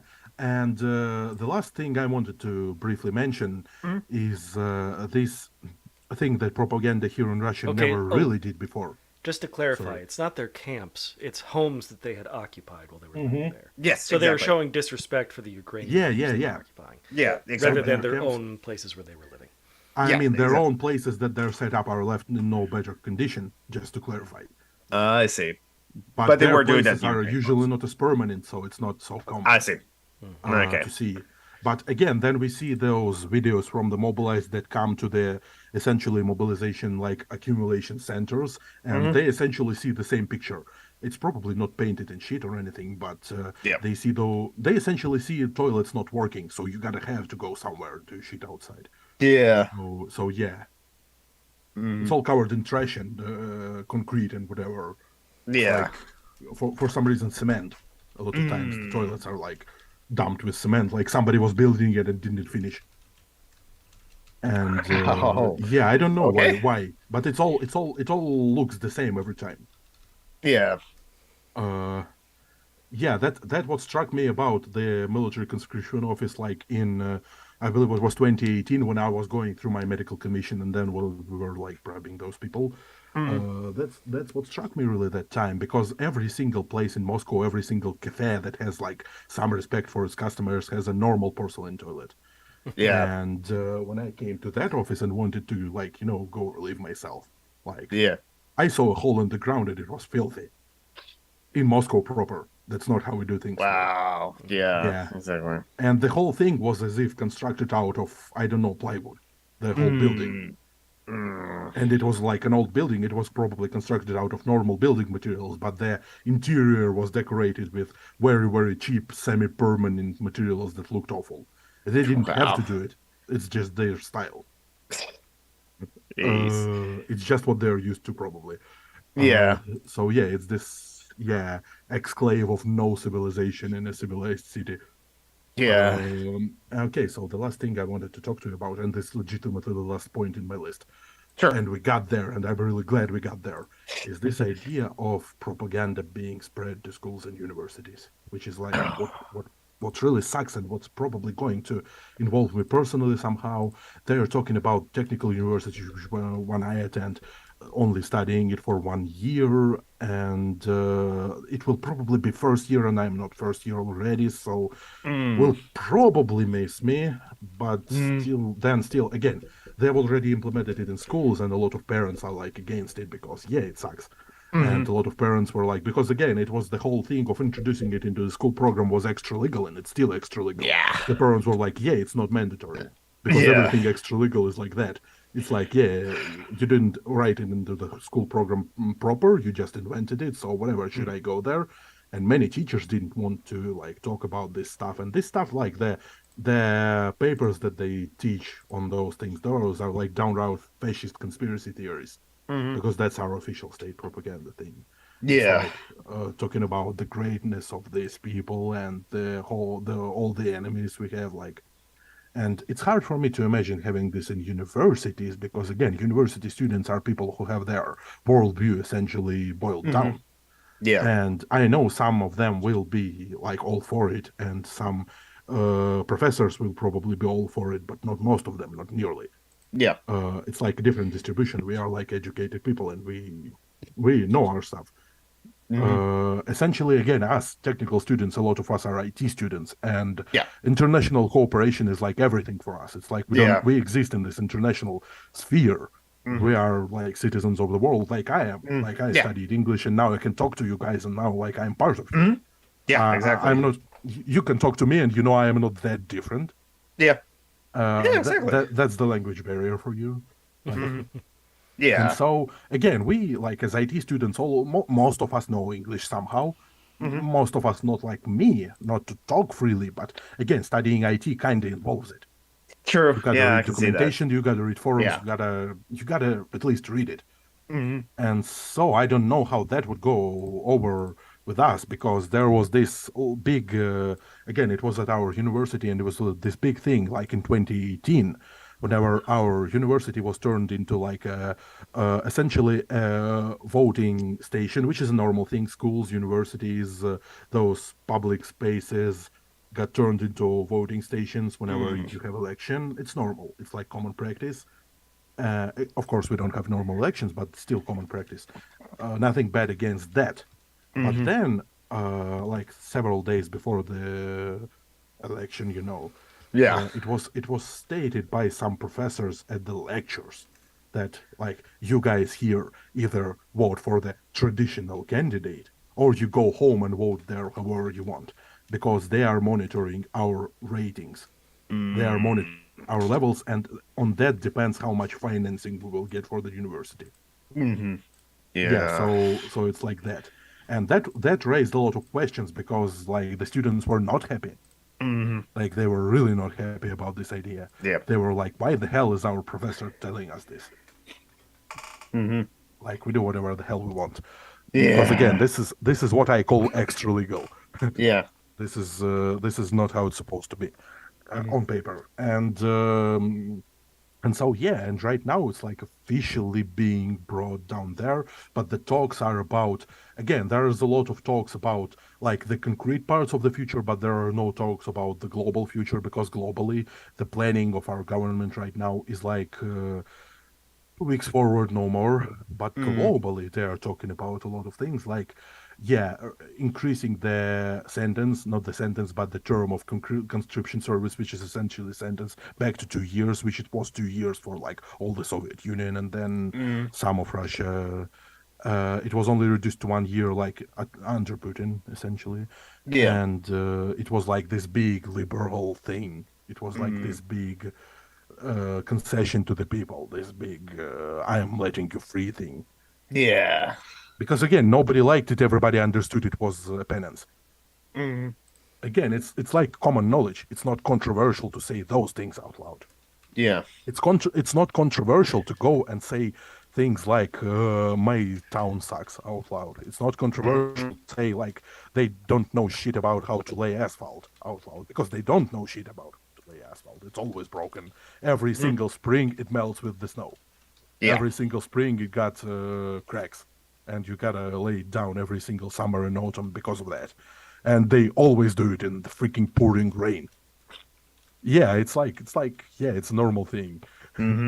So yeah, because of course you would do it in the pouring rain because then you got water in your asphalt, and then whenever it's winter it freezes and it cracks, and then you got more asphalt laying the next time, and guess what happens when you get more asphalt laying the next time? You get a cut.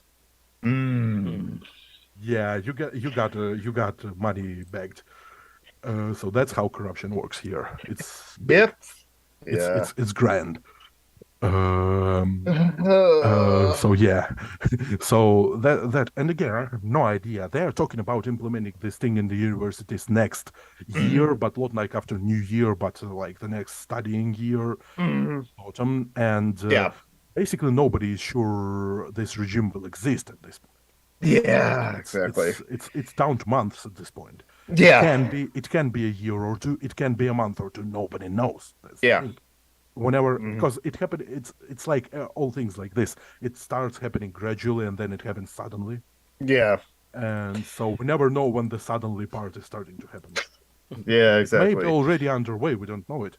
Right. It's kind of like those things where it's just like sometimes you can realize you're in happening in history right now, but you don't realize that you're like at the eye of the storm until like Yeah, after yeah, it already yeah. passed. And you can argue that the whole war is when the suddenly started happening because again the grievances against Putin Hmm. and the autocracy were really growing since 2012. Yeah, exactly. Because in 2012 there was this idea that Putin came back on technicality. Like Hmm. essentially the Russian constitution was modeled after US constitution and then you Hmm. get 2 terms, Yep. but there was this technicality about it being 2 consecutive terms. And then there was this guy Medvedev, which is a whole other can of worms right now. Because whenever he was in power, he was considered this liberal guy after Putin. Because Hmm. he talked to Steve Jobs, he talked to Obama. They had this like personal thing. They were really like they were like shaking hands and they were like, we like each other. I like the guy. And then, yeah, then Medvedev got iPhone and like Twitter and he was like, yeah, I am IT. And then he like started building this innovation center right next to Moscow, which innovated nothing since then, but it looks pretty. Hmm. And so the guy was like, yeah, I am future. I am like pro future. I am like pro technology. I am like this guy. Yeah. Right now, this guy went nuts and off the rails to stay relative, like Yeah. relevant, to Yeah, stay exactly. relevant. If you read anything that he writes, I Yeah. mean, you would imagine that guy would be the one to drop the nuke, like because Hmm. it was his post recently about like the awful Satanists and Hmm. whatever. I mean, they are all off the rails. It's like the guy in the UN talking about like virus mosquitoes or something. Hmm. It's like conspiracy theory is essentially our foreign policy at this point. That's Okay, how well we. do you have someone in the Russian government that talks about the internet being a series of tubes? Sorry? And there was like was it a politician or like a It conservative was a pundit? politician. He said the internet is not like a big truck; it's more like a series of tubes that can get clogged up. I don't The know if fact that's is that a his good analogy analogy. was actually pretty good, but he just sounded like an old timey prospector. So what's his name on the Daily Show made fun of him. No, John Jon Stewart. Stewart. it's actually a better analogy than you think, Mhm. Yeah, because the internet Because is what connects it. It's right. not about the server points. It's Yeah, about the exactly. connections. It's Yeah, about the exactly. lines in between. It's Mhm. like a network of tunnels. Yeah, Yeah. it's a good so people analogy made if you fun of think him, and he about was it. like, "Fuck you, I was right." Yeah, yeah, That's a good point, though. It was mostly a yeah. sectarian thing. He was a Republican. He was old, and he sounded silly. Yeah, yeah, it was the sectarian thing. It's because like, listen, our biggest problem with George W. Bush is not that he got the saying wrong. There's a saying in Texas, maybe in Tennessee, but it's also Texas. Fool me once, shame on you. You fool me, you Fool me can't get fooled twice. again. Better not fool me again. Yeah. Yeah, and so I don't have a problem with like anyone with the gaffes, like in Biden's gaffes. Sometimes they're just silly, but when Biden also says poor kids are just as like bright as white kids, it's like, wow, Uncle Racist Biden, Mhm. you're racist. He's there. He did Wow, say that. It's on that's video. freaky. Yes, That's freaky. He or probably didn't intend it to sound that way, but you right know. was He's just a racist grandpa. or like this was in 2008 when he was the running mate for Obama on the like campaign trail. He said this, and he tried to say it positively in that you cannot go into a Dunkin' Donuts or a 7-Eleven without having a slight Indian accent. I'm not joking. Wow.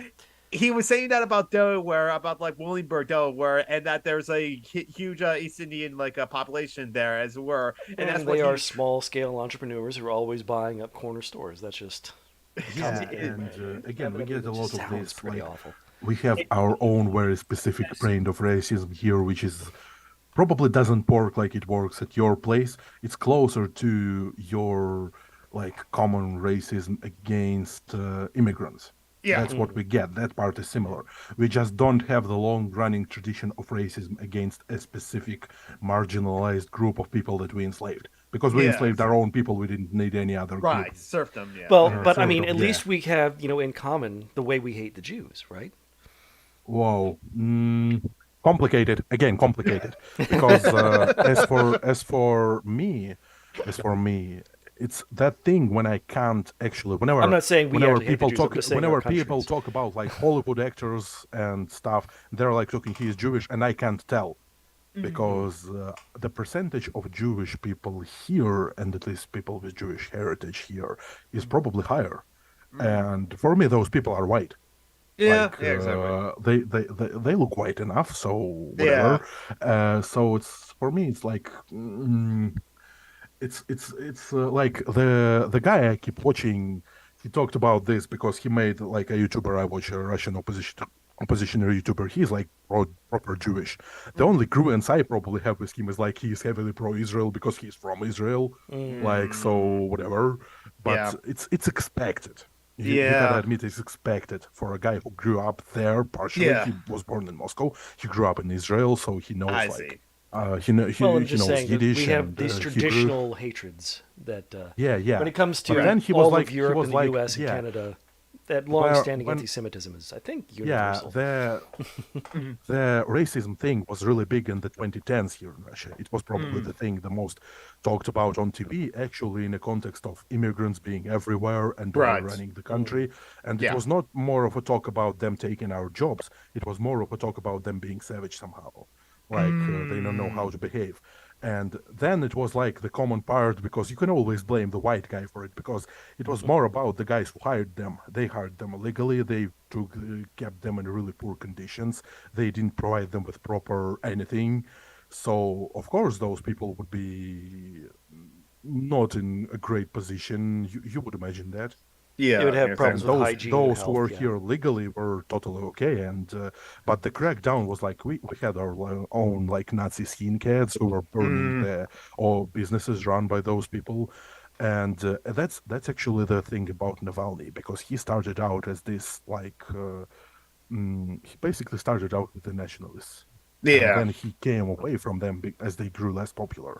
Mhm. Like Navalny is a classic populist. He is like he says things that people want to hear. And in 2007, people wanted to hear about like pro-nationalist things. So he probably doesn't believe it or doesn't believe really in many things.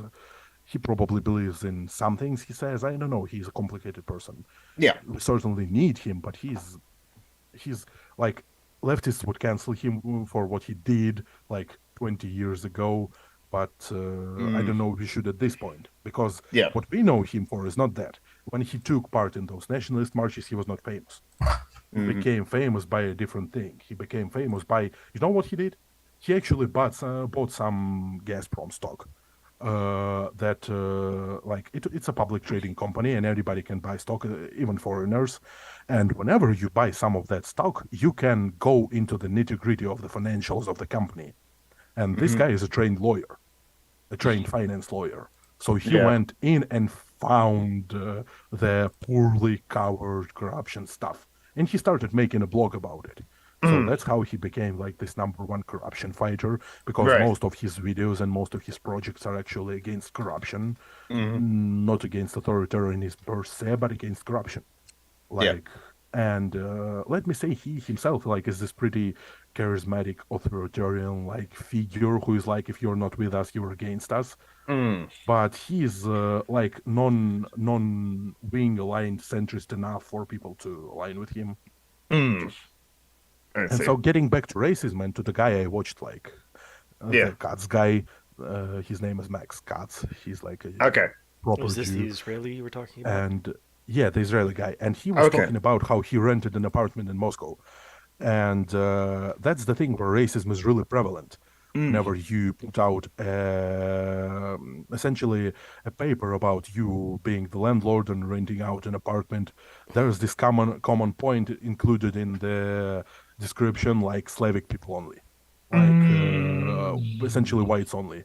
Yeah. And whenever he rented an apartment, he saw people like renting out an apartment with a sign, and he came and he talked to them, and they asked him, "But like, are you Russian?" And he said, "Well, actually, I am like a Russian Jew." And they said, "Yeah, that doesn't count. You know that." Wow. Yeah. Tell you what, tell us where you live, and So we will yeah, come that and was pogrom. that's what I was talking about anti-Semitism here. Like whenever you say it out loud, you essentially become fringe, because Yeah. there are. Let me tell you, there are no Holocaust deniers here. It's like because you got to remember, World War II is like this sacred history here. Yeah. It's like this sacred idea of we won. It's like the Mhm. sacred idea of Nazis bad. That's essentially why Yeah. our propaganda turned Nazis into a common bogeyman word for everybody they don't like, Yeah. because it essentially rhymes with enemy. It essentially it doesn't rhyme, but it means enemy. Yeah, It's it's synonymous synonym. with enemy at this point. Yeah. Mhm. Yeah, it's like that. And so no, the thing that actually more synonymous with enemy is not Nazi. We don't use the word Nazi all that often. The propaganda uses the word Nazi all that often. The word we use to describe Germans in World War II actually is fascist. Yeah. So that's whenever we talk about the enemy and Probably what we because call a the great socialist patriotic government war, of the it's USSR didn't fascists. want. Yeah. So it's like the fascists. We have Yeah. the fascists. Like actually one would think that the fascists would be like Italian. No. Yeah. When we call it the fascists, it's Germans in like under Hitler. Yeah. So yeah. So that's the catchwords that the propaganda is using against their enemies. Yeah. So yeah, so no Holocaust denial here. That would probably constitute some, I don't know, some punishable offense here. Yeah. Again, awful denial of whatever awful things Soviet Union did. Yeah. We even have a specific law banning the comparison, like building a speech comparison between Nazi Germany and the Soviet Union in any way. Yeah. Like it's officially on a state level banned to specifically compare the two, Yeah. or more like actions of the two. Yeah. So, yeah. Exactly. Mm-hmm. So yeah. So nobody here like knows what there was the Hatyn village by like the Nazis burned, and then there was the other side, like it was the really similar name, what was like Katyn or something, Right. the other one, and that was done by the Soviets, and nobody here knows. Yeah. They know Nobody about the here knows. Nazi. You They know know about the one about that, all the Nazi crimes in detail, right, but they don't but know not about the Soviet Soviet crimes. one. Yeah. Yeah. Well, we Yeah, wouldn't like- know about it's that. like- We in the yeah. U.S. have never committed any atrocities. Yeah, sure. Indigenous heretic would like to have a word with you, John Brockman. So would I. Yes, So like with the people of Vietnam and Yes. Cuba and yes. and it's like Guatemala, Chile. Yeah, it's actually Japan. the thing I don't really like about Russian liberals right now. They really like making out the U.S. as this country that did everything right, and they even try justifying Iraq for freak's sake. Yeah, yeah. Even the people in the U.S. don't do that anymore, and Vietnam. But again, nobody justifies Vietnam because the U.S.'s official position on Vietnam is like, no, it was fucked. it wasn't but, Yeah. It was a police yeah, action. Iraq is like recent Yeah. enough. Yeah, it's just like, oh god. Oh. It's Because just something we probably don't really right now, talk if about. you ask any U.S. public official about Vietnam, they probably won't be so enthusiastic because Now there were they- movies made about it. There were a lot of Yes. like it's basically public culture right now. Yeah, it is. Vietnam sucked, and everybody knows it. Yeah. So yeah, that's the thing. Why But would again, the communists make us do that? That's yeah. Yeah, it's always somebody making us do that. And that's actually how we come back to the idea of the nuclear bomb and the everything that our officials and not so official public people say right now. This idea of everybody making us do this. This idea of how it's actually the Ukrainians who are like instigating it, who are committing Right. crimes against their own people, because their Right. reasoning is like this. Yeah. Like they are not letting us take this land, which is like historically ours. So they are Right. committing a crime against their own people because then Yeah. these people suffer from the war, and they can end this war right now just by surrendering. And if they surrender, those people won't suffer anymore. So it's them to blame. It's almost like protection racketeeringism. Yeah, yeah, Is yeah. like, It's what you just said. It's not Mhm. like protection racketeering. It's what we went back to getting the term straight. It's not Mhm. like protection racketeering. It's protection racketeering. Yeah. Like, Mhm. what would be shame if something happened to your business? Yes. We can make sure that nothing does. So yeah, that's the thing. But this is after the fighting started. Mhm. So this is like, yeah. Why don't they just surrender? Why don't they just come talk to us? Why don't they Yeah. just? I mean, they are awful people. They are Mhm. committing atrocities against their own people by not talking to us. They probably will even instigate a nuclear freaking war against the whole planet, and it will be on their hands. Because I mean, we can't do against anything against it's our war doctrine. If the war comes to our territory, we have to use it. You look at me. You what can you make me do? You make me punch Yeah, yeah, you. yeah, yeah. That's the This is bullet your That point. I think fault. is actually a pretty potent threat on Russia's part. Yeah. Threat of Yeah, using nuclear weapons against Ukraine, because if they did that, you would have mass starvation in a lot of places. Yep. yeah, you would. But then again, it depends on the kind of a nuclear weapon. Because if you use a small one, it would be economically awful. But like the small ones, the tactical ones that everybody keeps talking about, they don't do much. They Mhm. are generally weaker than the Hiroshima one, Mm. so they Yeah. don't Exactly. do much. The Big strategic boy or ones would fat do bomb. much. Mhm. Yeah, Yeah. the strategic ones would do much, but the use of the strategic one is probably nuclear war starting tomorrow. It's Mm. Yeah. like you don't justify that using that one by anything. Those Mhm. weapons exist for like based on doctrine. Those weapons exist strictly for deterrence. Yeah. They are not Mm. supposed to be used ever.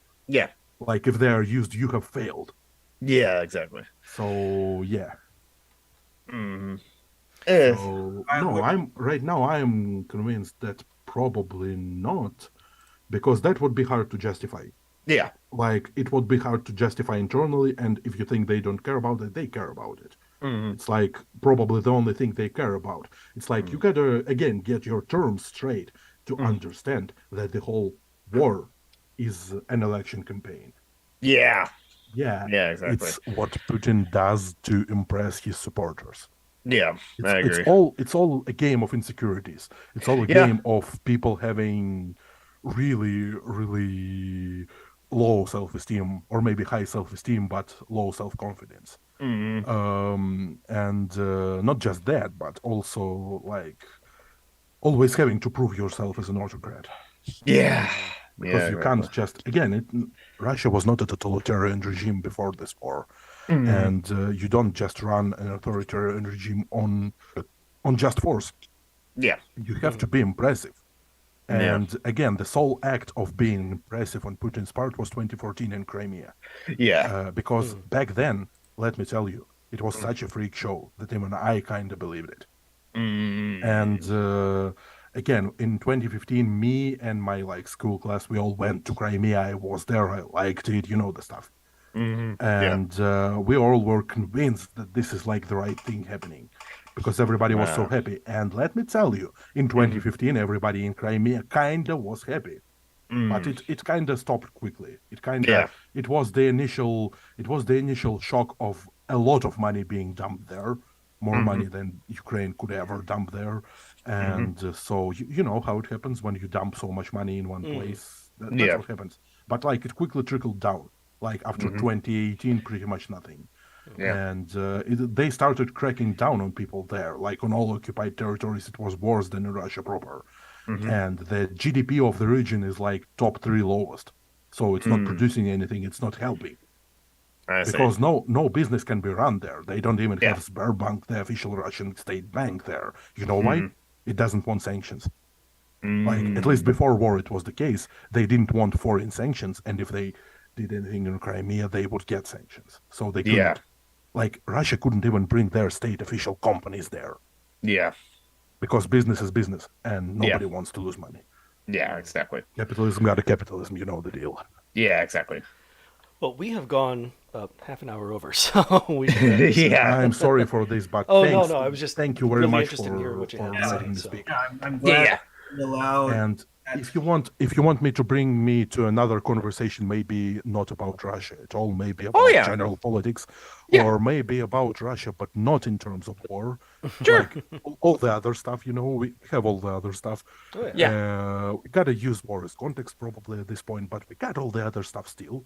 Yes. So I am willing to come to this place and talk to you basically whenever you just tell me in advance. Thank Sure, you it's for like- having me. Yeah. Also, Bubblecat, I will send you India's. We have our own Discord server too, so I'll let you give Oh, you. I'll that. be glad to join. Yeah, exactly. So that you can feel free to talk to us off air when we have the time and chat about like other things in thank you. there and join Thank the you. community. Yes, guys. Like this was a valuable conversation. I'm totally glad to like have you back on and like we can have you on for a third time in like months from now, when you feel like it or The want to right have a guest. gestures, probably. Yes, yes, exactly. But like, and yes, so yeah, nothing to apologize for. This chat has been imperial chat, as Mr. says. And Mr. apologizes again for the British Empire, as it were, as always. Well, it's like context. Wrench also says sorry for USA as well. So yeah, Yeah, guys, sorry for Russia. I didn't elect this guy. no problem. I really didn't vote for the guy. No Like problem. I heavily didn't vote for this guy. No problem. Isaiah, one final point before we leave. Did John get my message that I sent him in the chat? About wanting to be Avril Lavigne.